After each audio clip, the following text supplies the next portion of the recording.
All right, ladies and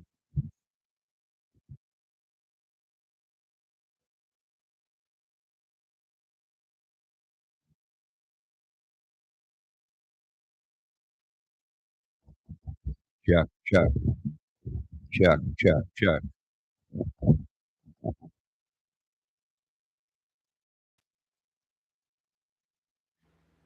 All right, ladies and gentlemen, we are going to go live with the release of the airplane crash of Air Canada. Hopefully, you folks can hear me okay. Something seems to be wrong with my technology here.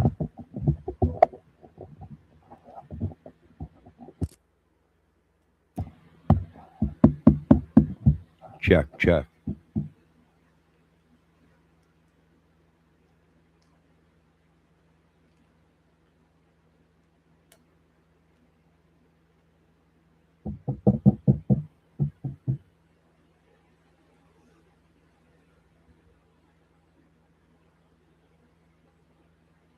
Stupid microphone.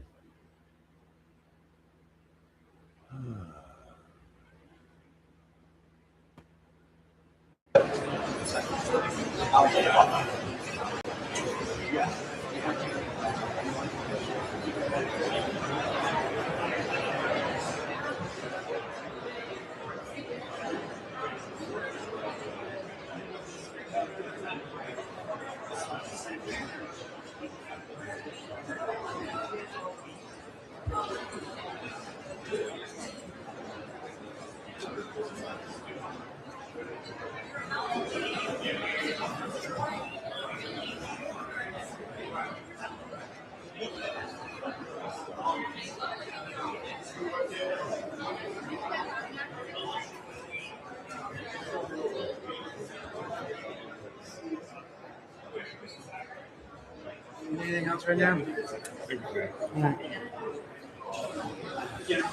Good job. Water. I wasted my No, water. I don't even know where my water is. I lost my water bottle.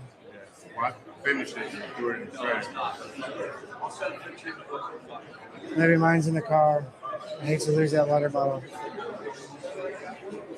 I'm going to charge NTSB for a water bottle.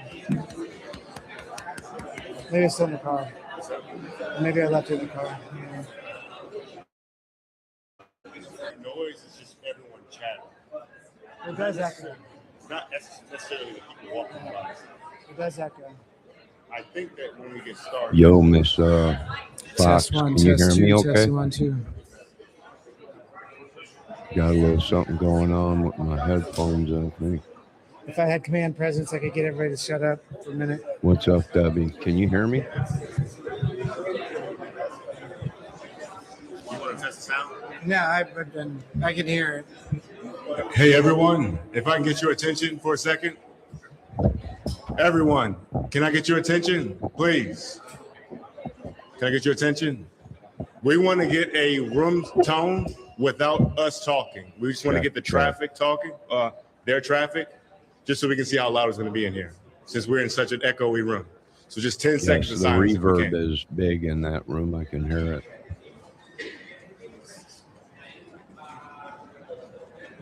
Can you hear the video playing, Can you Debbie? ask me a question? Ask me a longer question. So can you hear what he just said? No. That's why I wanted to get this a volume check. Are you now or have you ever been a member of the Communist Party? Can you hear now? I've never, whatever, no. I can hear you. So, okay, thank you. You're going to have to talk loud. This is incredible. That's what it is. You got to roll. What we got? You can be angry later. Deal with it later. You can be angry. You gonna say something? No, I know. I just thought maybe 2 cents. I already said it. It's not up to me to say something. It's very echoey. Very echoey. Very echo. It's worse. Yeah, what they gave us. They could have left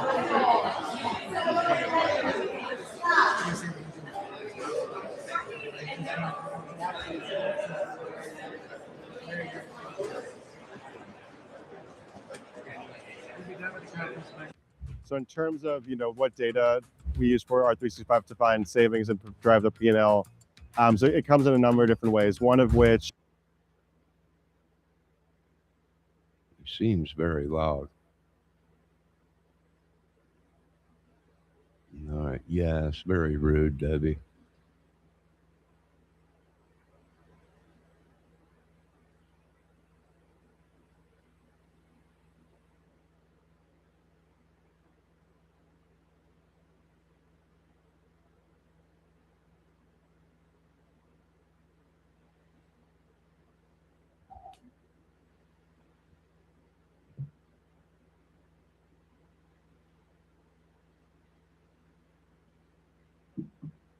No, I don't think JLR is there. If he is there, it's to jump on a plane out of the USA. Probably. I'm not sure. What? There he goes. That's him.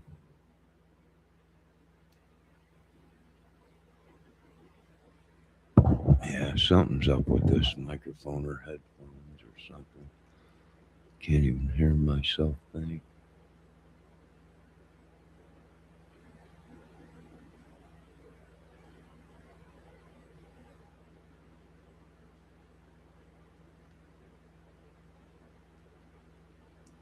Check, check. 1, 2, check.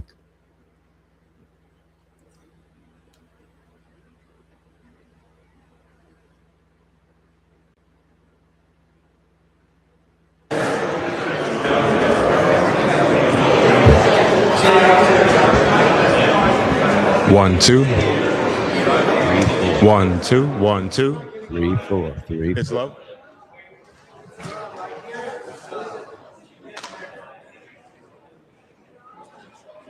I don't know where Waldo is. Check 1, 2. Stupid.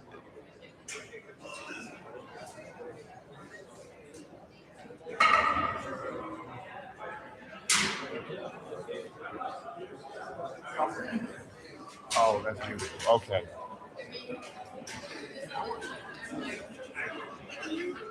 Check, check.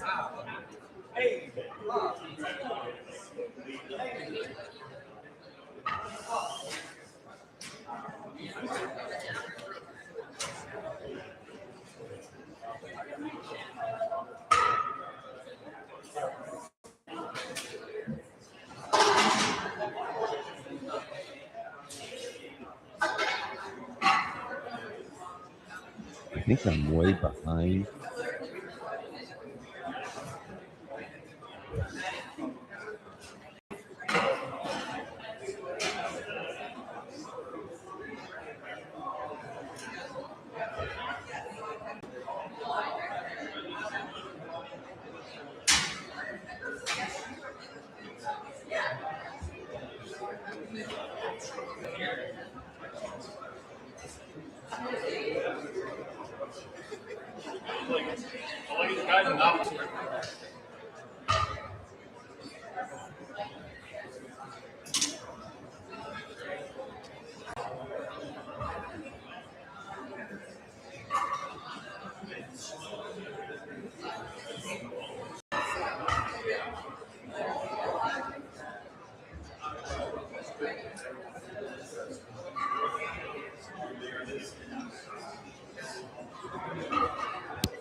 Check, check. 1 1 1 1 2 1 1 2.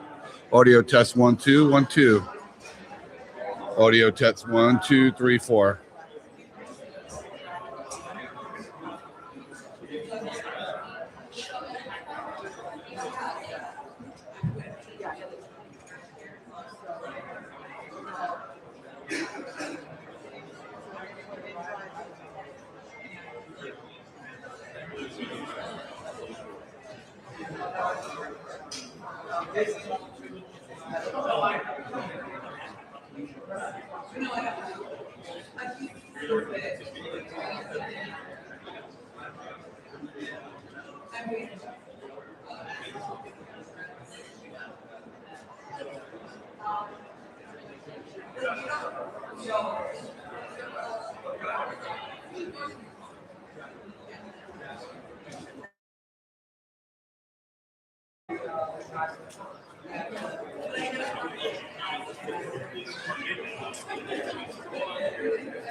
Check, check. Debbie, can you hear me now?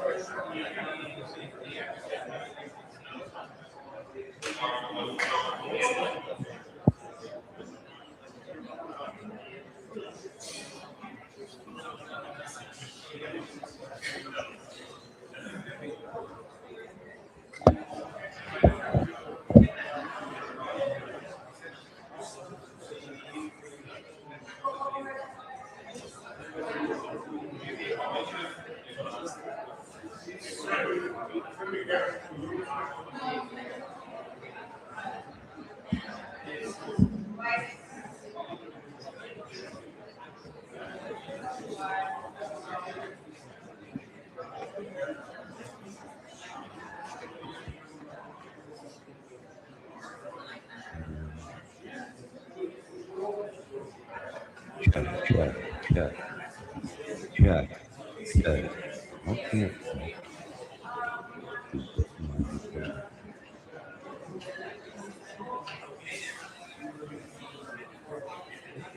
Why is it not coming through my headphones? I can't hear myself. No. Check, check, check.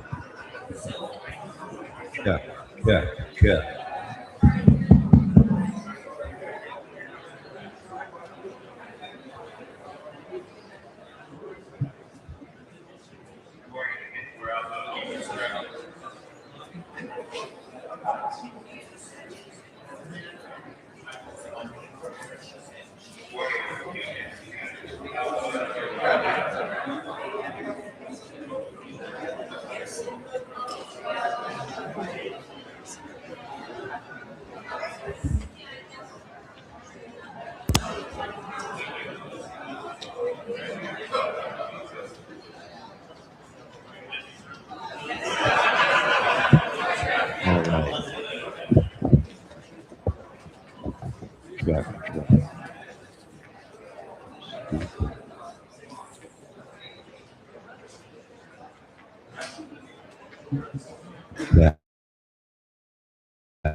Check it out. Check in.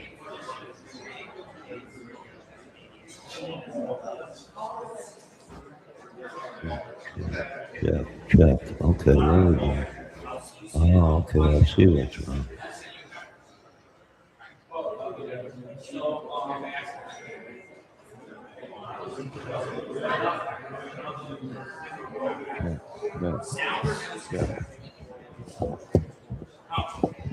Check.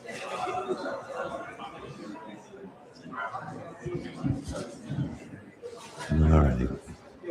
I think I figured out what's wrong. Yeah, I'm going to do some work on the microphone. We are waiting for the press release of the crash of Air Canada. Can you hear me okay? Testing 1, 2. Double checking 1, 2. You have problems. So I got a few mixed with but then I have a bad volume level here. No problem. We're coming in 1, 2. Oh, I'm still talking. I'm going in here. I'm never trying to do something wrong. I'm stealing, and they should have been hiding.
All right, can you hear me, Debbie? I got something going on with the mixer or something. Somebody jamming me up or something?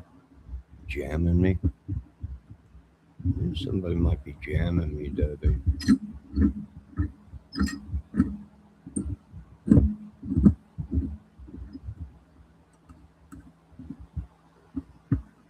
All right, can you hear me? All right, I think we got some volume now, maybe. I may have to rebuild my one mic, my Shure Beta 37.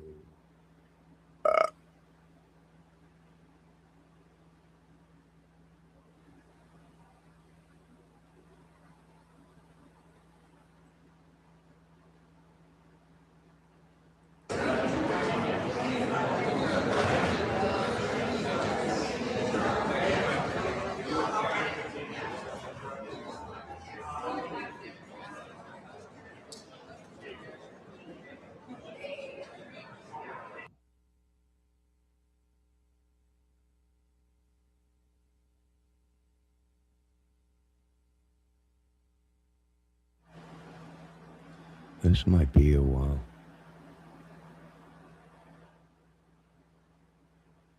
What the heck is going on with my whole mixer deal?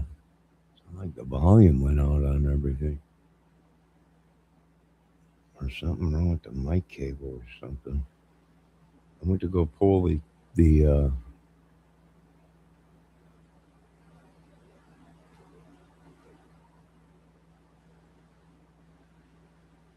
mic connection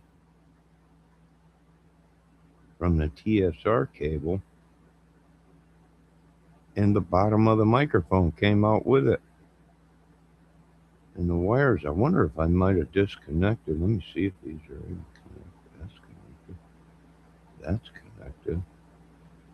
So what we got here, seems to me what we got here is a screw that went through the microphone, and it's not holding the bottom of this in.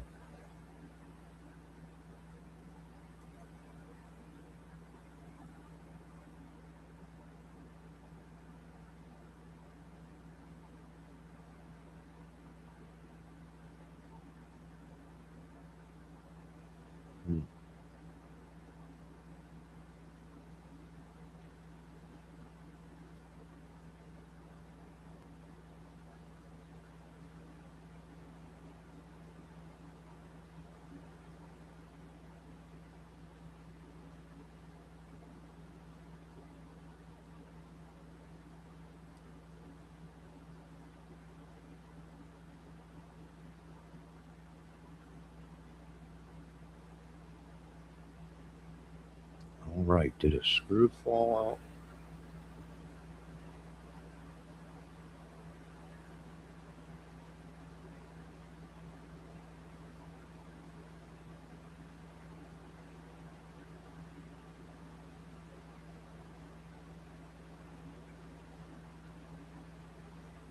I'm gonna need my glasses.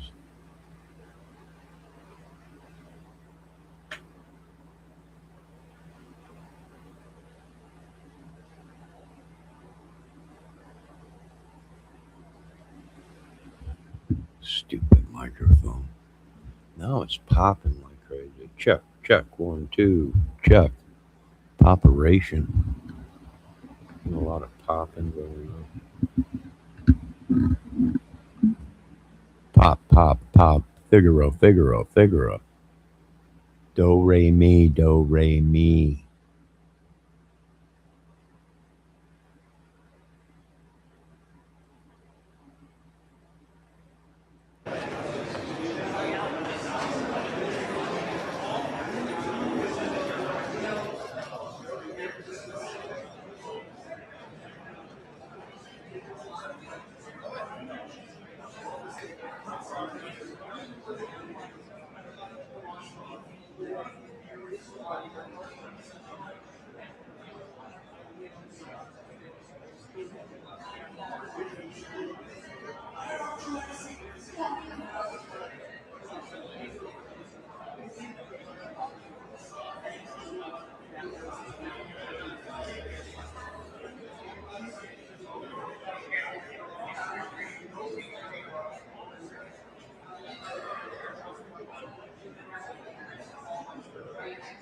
SnackerNuts.com is a snacking utopia. We have supplier relationships from all over the world. I actually don't speak a lot of other languages, but Gemini and Google Meet, it translates everything live. It just kind of breaks through all those barriers. It's just magical.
I mean, come on, man. Let's get this thing going.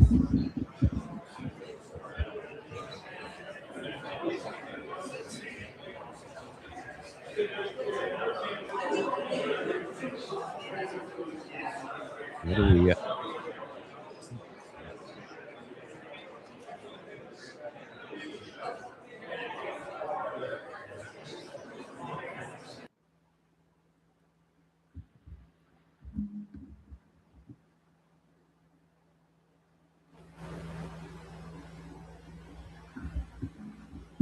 All right, can you folks hear me okay? Oh, what the heck's going on? My whole setup, it's going crazy. I think they might be trying to jam me. Jammers. Jam me up. We're 30 minutes in and we ain't even got anybody talking yet. Just a bunch of people are on there trying to test mics. Well, my mic ain't working too good or my headphone, whatever it is. Can anyone hear me? I can hear you. You came to hear me? Good. At least somebody's listening. Debbie, everything is popping, crackling. I mean, it's worse than snackle, crackle, pop. I don't know.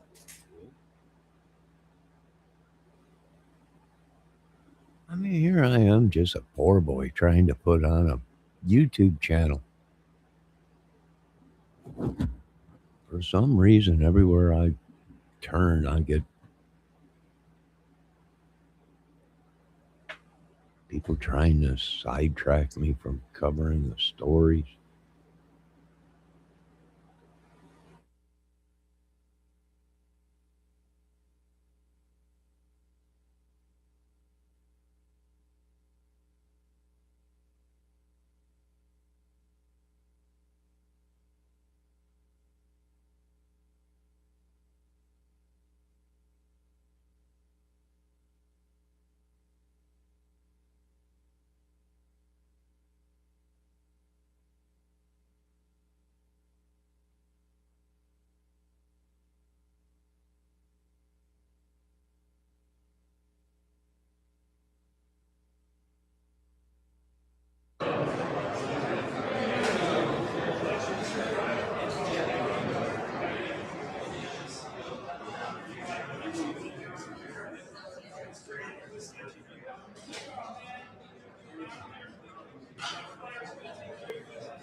All right, what do we got?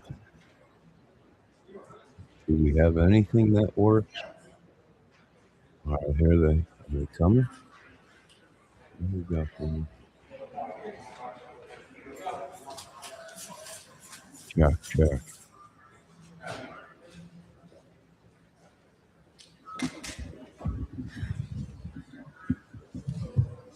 The whole day. All right, good afternoon. Again, I'm Jennifer Homendy, and I'm chairwoman of the National Transportation Safety Board, or NTSB. With me today on my left is John DeLue. He is a new board member with the National Transportation Safety Board, and he's here on his training launch. To my right is Doug Brazee. Doug is our investigator in charge, or IIC, as we refer to the investigator in charge.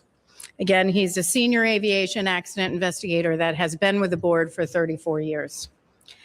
So today, as I mentioned yesterday, today's our full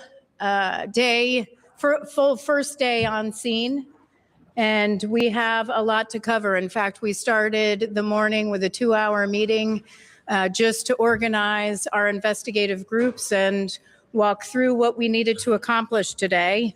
Fortunately, the entire NTSB team has arrived.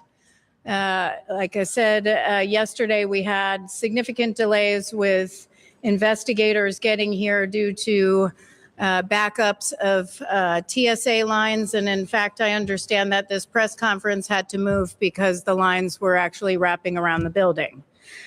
But I do have a lot of investigative information to share today. First, as I mentioned yesterday, we were able to take possession of the cockpit voice recorder and the flight data recorder. That was at 9:57 a.m. East.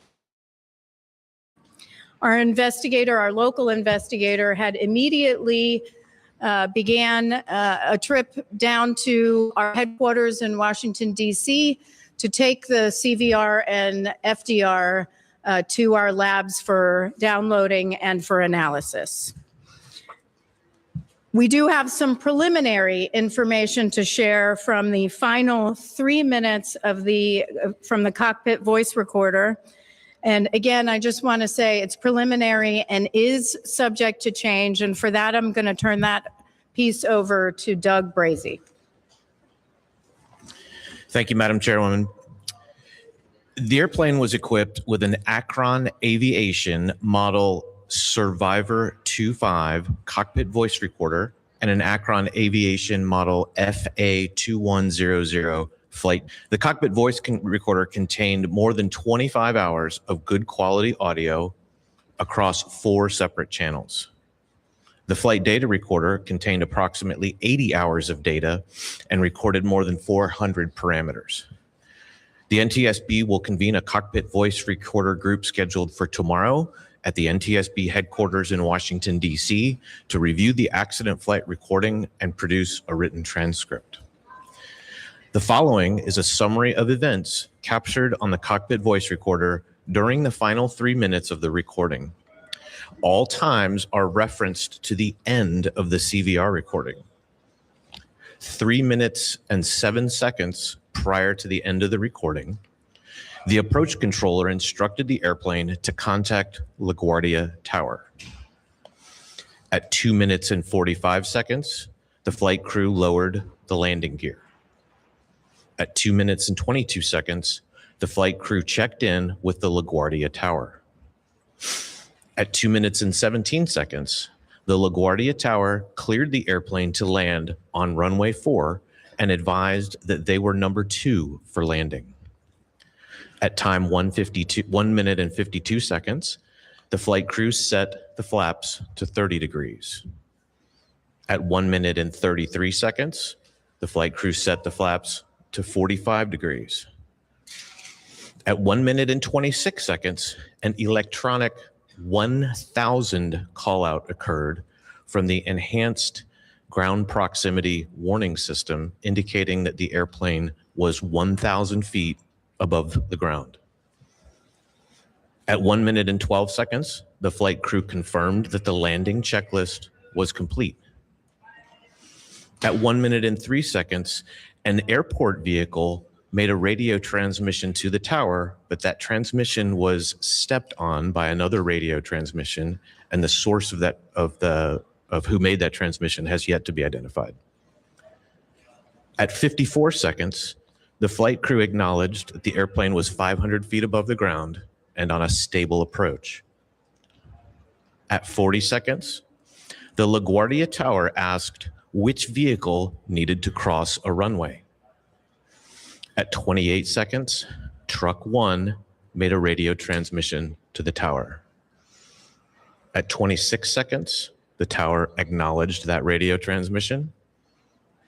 At 25 seconds, Truck 1 requested to cross runway 4 at taxiway Delta. At 20 seconds, the tower cleared Truck 1 and company to cross runway 4 at taxiway Delta. At 19 seconds, an electronic 100 enhanced ground proximity warning system callout occurred. At 17 seconds, Truck 1 read back the runway crossing clearance. At 14 seconds, an electronic 50 callout. At 12 seconds, an electronic 30 callout. And at that same time, the tower instructed a Frontier Airlines flight to hold position. At 11 seconds, an electronic 20 call out occurred. And at 10 seconds, an electronic 10 call out occurred. At 9 seconds, the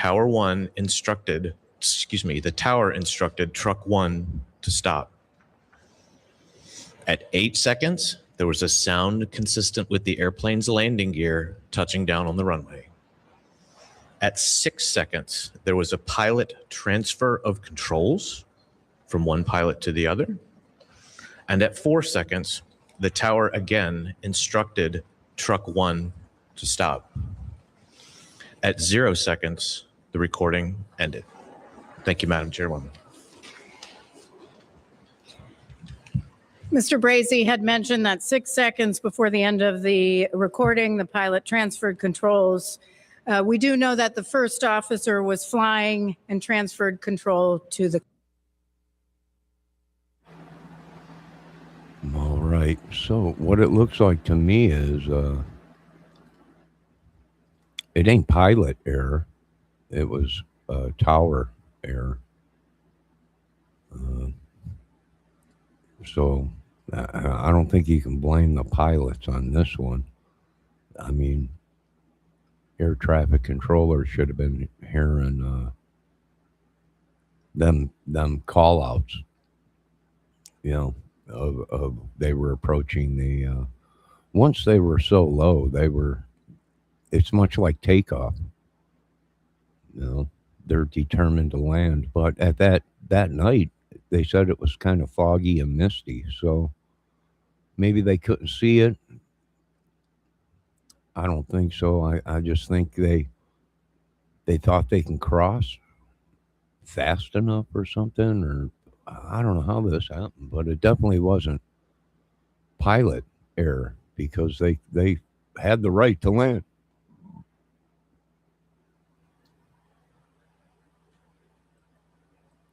The captain. With respect to aircraft rescue and firefighting operations, we will be developing a timeline of events. We do know that they were responding to a United Airlines flight 2384 at the gate, which had 2 aborted takeoffs, and the ARF, or the Aircraft Rescue and Firefighters, had received information that there were fumes or a smoke or some sort of smell in the cabin, so they were en route to address that. Truck 1, which Mr. Brazy had mentioned, had collided with the aircraft. We do know that there were other vehicles behind Truck 1, which did not begin to cross the runway. We have seen varying information about how many vehicles, so we need to verify that information, and we'll provide it at a later time. Truck 1, however, did not have a transponder. With respect to air traffic control, we have seen different information about how many certified professional controllers were in the facility. And we need to verify that starting with interviews this afternoon. We'll begin to interview the local controller at 4 o'clock this afternoon. We do have logs, but there's also conflicting information, including dates and times on the logs. So now we have to go through that and rectify some of those inconsistencies. We do, however, know that there were 2 people in the cab, 2 people in the tower cab at the time of collision, the local controller and the controller in charge. Again, local controller and controller in charge. For those who may be watching and aren't familiar with aviation, the local controller manages active runways and the immediate airspace surrounding the airport. That local controller had signed on at 10:45, and the shift would have ended at 6:45 a.m. That doesn't mean that he was in position at 10:45, but that he had just signed in at 10:45 p.m. The controller in charge is responsible for safety of operations, all safety of operations. He had clocked in or signed in at 10:30 p.m. And that shift would have ended at 6:30 a.m. Again, that was signing in at 10:30 p.m. The controller in charge was also doing the duties of the clearance delivery position.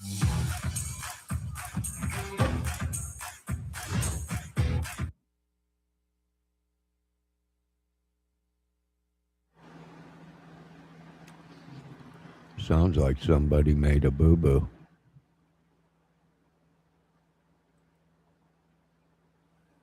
Some information saying it was the local controller.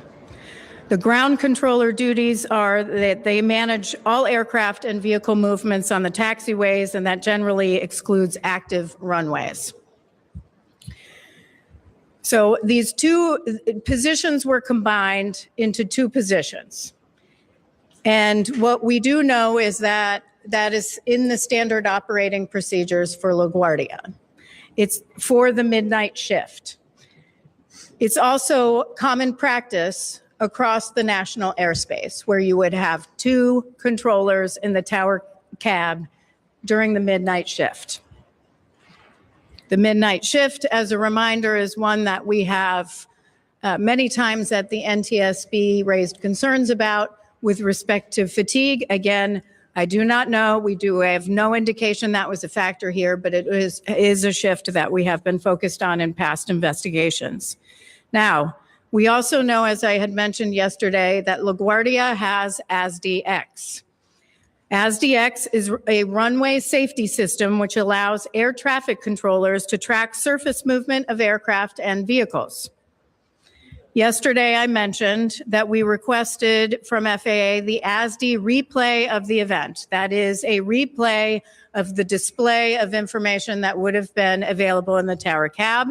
We also asked the tech center for the analysis of ASD.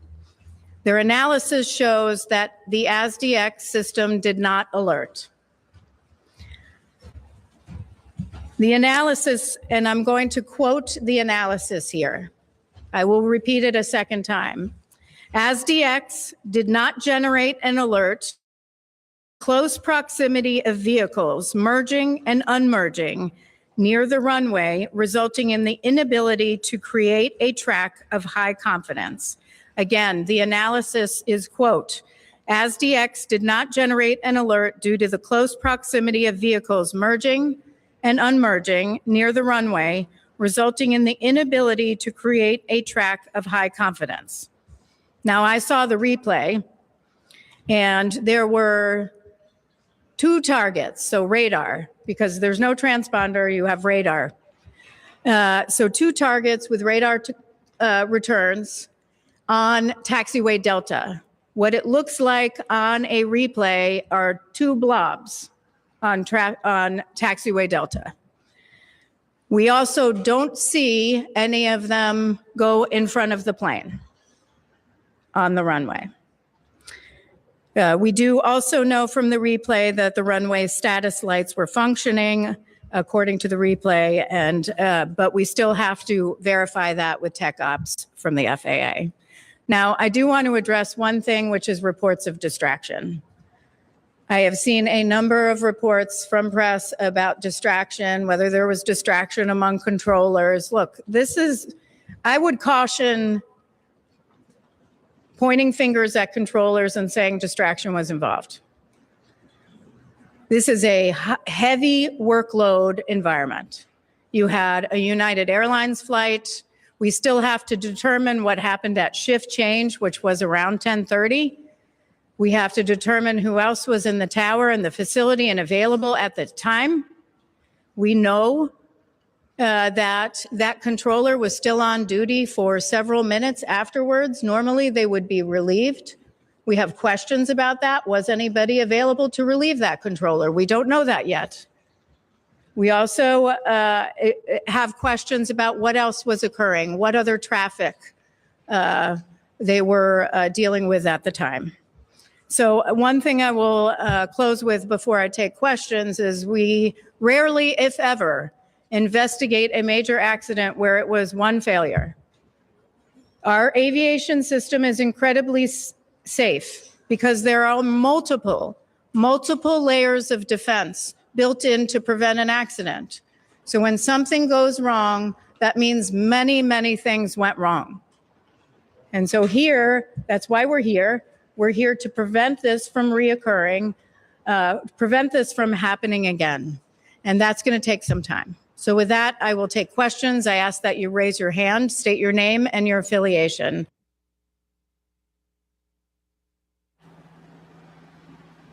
Well, it could have been a little of both.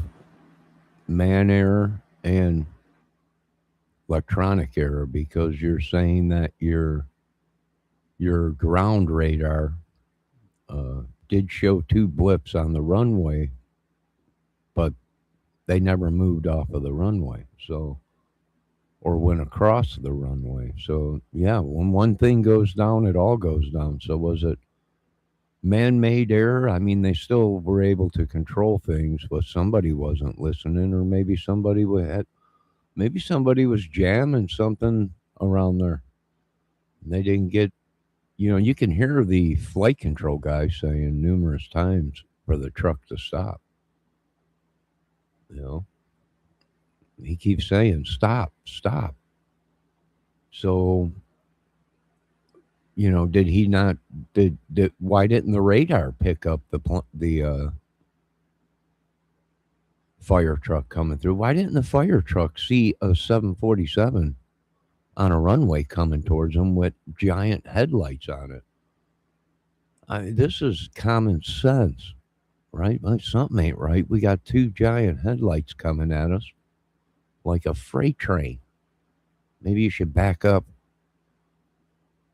No, but they pulled right in front of it. The video's out. So something ain't right. Somebody wasn't doing something.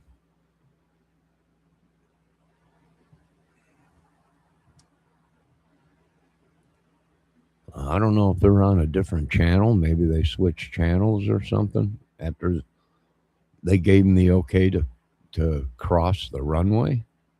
But even before he crossed, flight control was telling them to stop. Truck, stop the truck.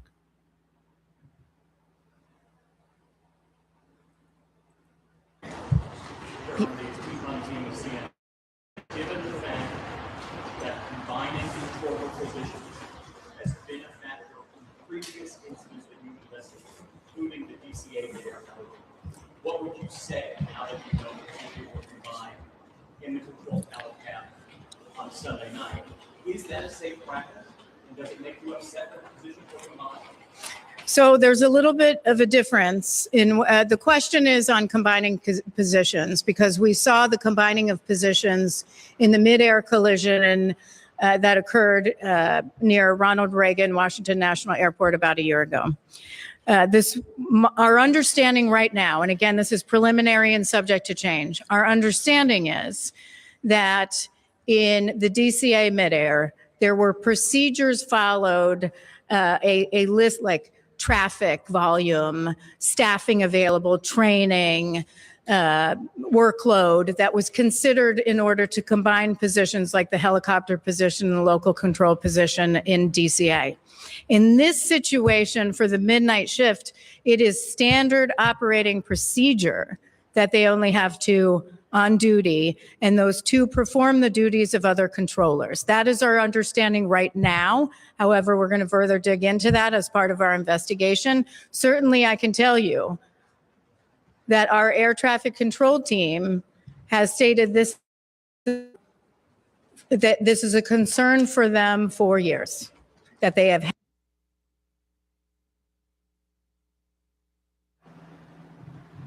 Well, she's right about that for many years. See, back in the day, I had a couple uncles, I think, that were the air traffic controllers, right?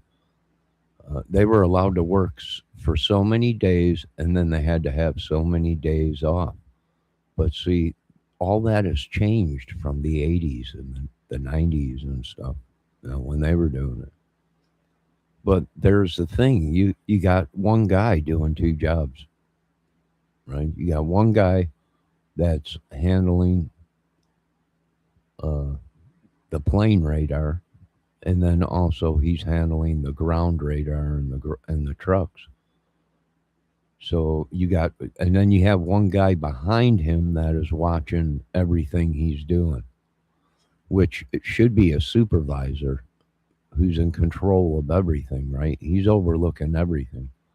So he's watching one controller run a radar for airplanes coming in and landing and taking off.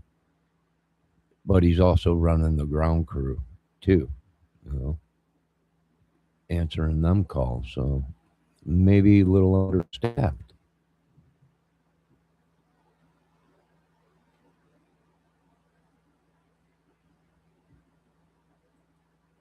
Well, it probably shouldn't have changed, Debbie. But back then, they had a lot of flight controllers, right? And what happened? Well, rumors have it Trump fired a lot of air traffic controllers. Said they were wasting time or whatever, or not professional enough, or not capable of doing the job. But they had pretty good records of the people he got rid of. Some of them were disabled people who had disabilities. Now I don't know if that's true, but there's a short. They're under power. Every airport is under power, under manpower. Had this concern for quite a long time. I can understand it's a concern, especially if there's a heavy workload. SDX did not work, and during the near collisions of 2023, you repeatedly said that SDX should be at more airports and it could prevent collisions. How upset does it make you that it's clear that it did not work in this scenario? Well, the question is, how upset does it make me that ASDX didn't work? Because we've repeatedly recommended that ASDX work. Well, in order for ASDX to work well, you have to know where ground vehicles and aircraft are. So in this case, that vehicle did not have a transponder. And it would have been helpful when you have a radar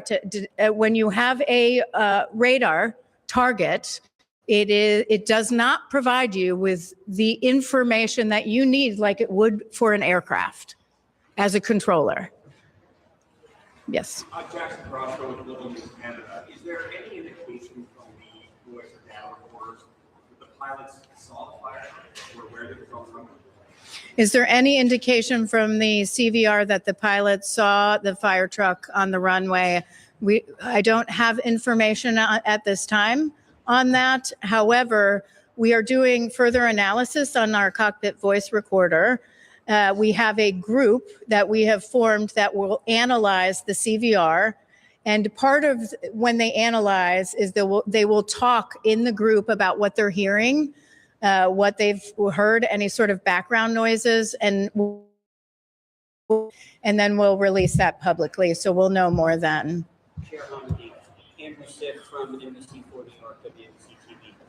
With regard to the midnight shift, is it literally a midnight shift? I agree, that Debbie. Expressed concerns about it in the past, or is it sort of that later shift when there's typically less traffic at an airport? The reason I ask it is around this time, late at night on a Sunday night at LaGuardia, there's still lots of arrivals. To that degree, does that raise questions about the protocol and staffing here at this airport?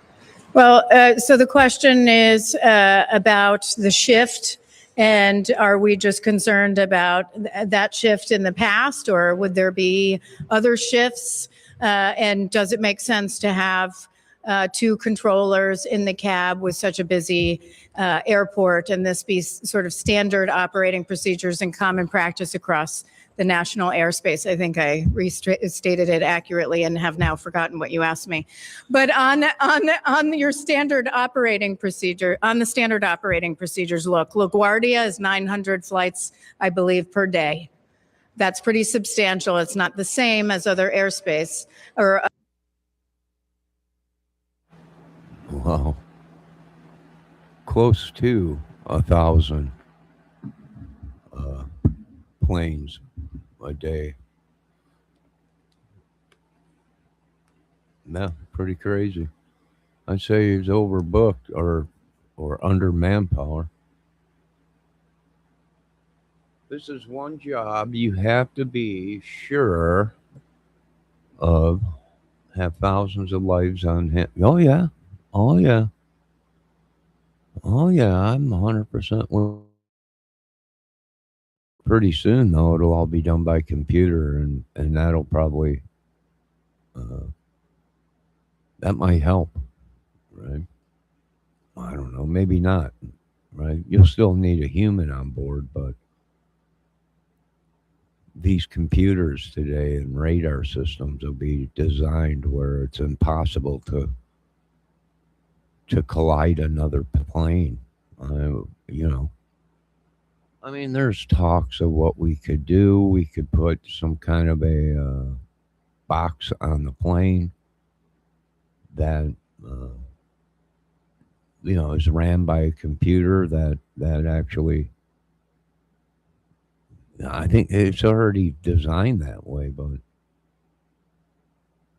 where the mother control tower flies everything. No. People are like, are you crazy? I'm like, no. It might take some of the death tolls out of it. It might take some of the mishaps out of it. Why do I say that? Is because we're human. After so many hours, things get fuzzy. Especially if you're doing overloads of having, 900 planes a day. And all you're doing is sitting there looking at a bunch of bleeps on a screen.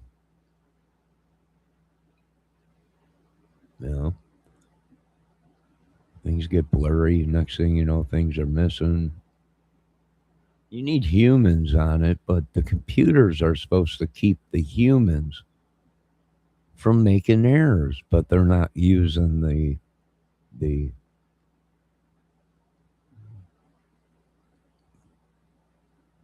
they're not using the technology right. Of course, you'll need a human on board, but computers would be able to see better, detect things before you.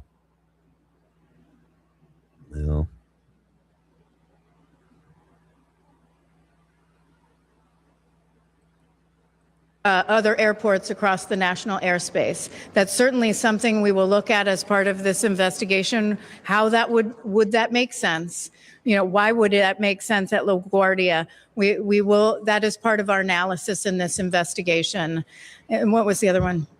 On the mid shift, we have identified the mid shift generally as concern in other investigations, largely due to fatigue, because it spans that time frame at your circadian low during your the day when you're most fatigued.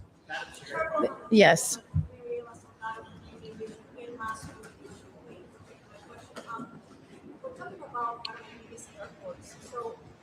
Secretary Duffy said that as well, will stop. When I need to speak about the main responsibilities that these agents are having in the towers, I'm trying to think, do they know that the other person is doing the other responsibility? No, Debbie, you can't blame it on Xbox. You know, Xbox and PlayStation and drones kind of are good to know how to fly just in case we're on a plane and the pilots go down and we have to land it. You got to make sure your flaps are down and landing gears down and everything. Your ailerons all ready. Debbie said, yes, I can. You can what? Play Xbox and fly a plane on Xbox? You know how to fly a plane on PlayStation or Xbox, Debbie? Nobody knows. No. Yes, I can. She can. She can land a plane. She can land it.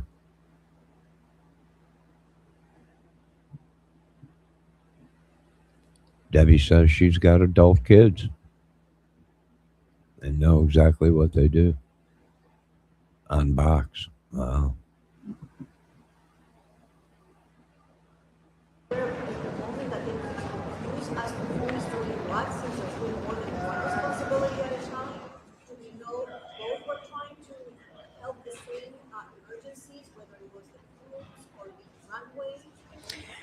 The question was, could there potentially be confusion among the two controllers of who's having what discussion? And could it be that they were both having the same communications or different communications or conflicting information communications?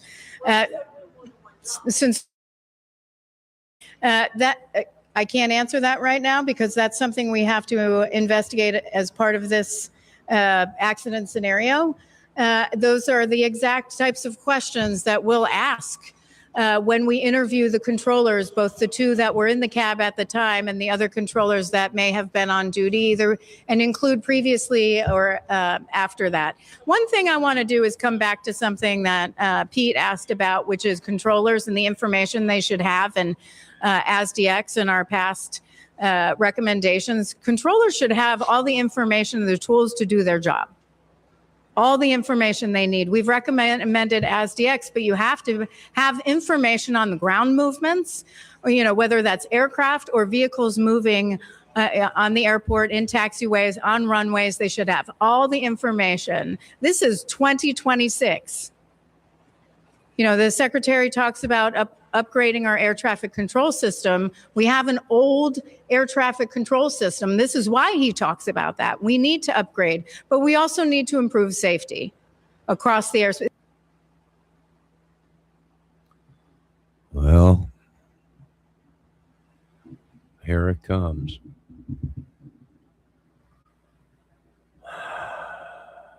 They'll be asking us to bail them out for a upgrade on the system, Debbie.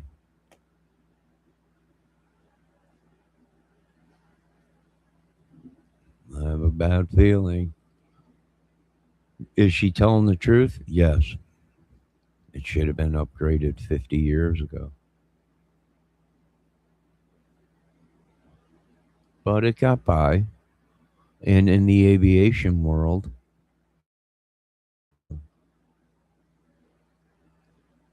losing planes are expected. You know, people know it's a risk every time you fly. Even with good ground control, you know, even with good flight control and people in the tower and everything, nothing's 100%. Debbie Fox says she can fly a plane on the computer and even have special controllers. Oh, woman, I bet you I got some of them controllers myself. I got a USB joystick I plug into the computer for flying my jets.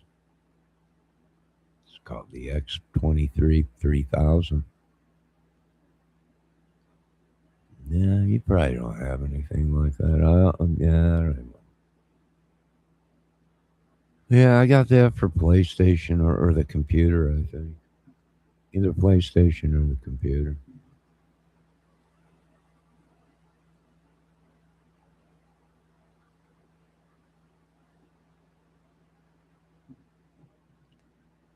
Your grandma? Are you kidding me?